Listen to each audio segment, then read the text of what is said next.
Voilà, donc nous sommes maintenant en 1975 où j'ai une nouvelle voie et je me retrouve donc dans l'industrie pharmaceutique à Bâle et je suis très motivé par la recherche en pharmacologie et donc je suis dans un service de toxicologie où nous recherchons donc les effets secondaires des futurs médicaments.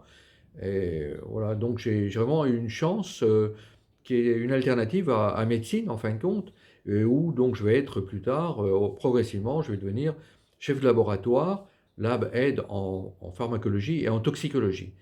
Alors à ce moment-là, donc ma dermatite est toujours présente et je vais développer dans quelques semaines, quelques mois, un acné des corticoïdes, qui a un effet secondaire après application, après plusieurs années d'application, de corticoïdes fluorés. Voilà. Et donc il a fallu traiter cette acné des corticoïdes avec des tétracyclines pendant plusieurs semaines. Et le médecin, c'est un médecin de Belfort, un dermatologue, qui m'a donc prescrit pas les corticoïdes, les tétracyclines, eh bien, avait son cendrier rempli de cigarettes, de mégots de cigarettes. Et alors j'ai justement dit, mais quand j'ai trouvé l'allergie à la nicotine, ben, je suis allergique à la nicotine. Et ça tombe vraiment mal. Je vois vos cendrier qui est rempli de mégots.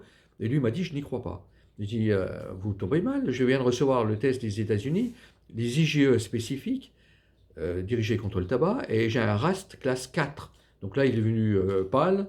Et puis bon, sincèrement, je le plaignais parce que bon, on n'est pas médecin en fumant. Voilà.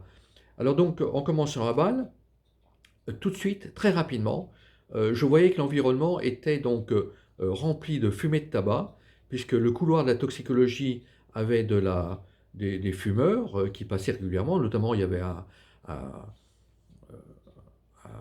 un médecin vétérinaire qui fumait et qui était tranquille avec sa pipe, qui passait là-dedans. Voilà.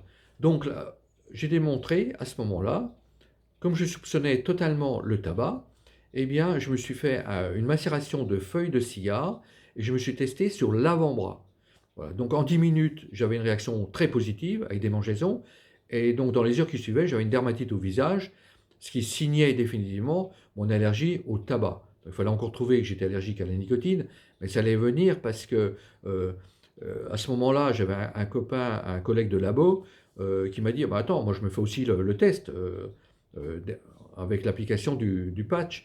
Et lui, il n'a eu aucune réaction. Il était fumeur. Mais il n'a eu aucune réaction. Il m'a dit, c'est bon, maintenant je te crois. Voilà.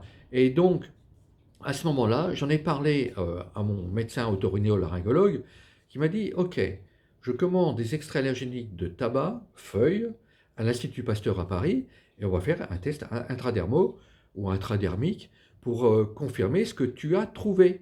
Voilà. Et donc, il m'a fait le test intradermo à un cent millième de feuilles de tabac, et donc j'ai une réaction dans les 10 minutes, avec plus tard, donc dans les heures qui suivaient, une réaction au visage. Donc ce qui signait, qui confirmait ma découverte.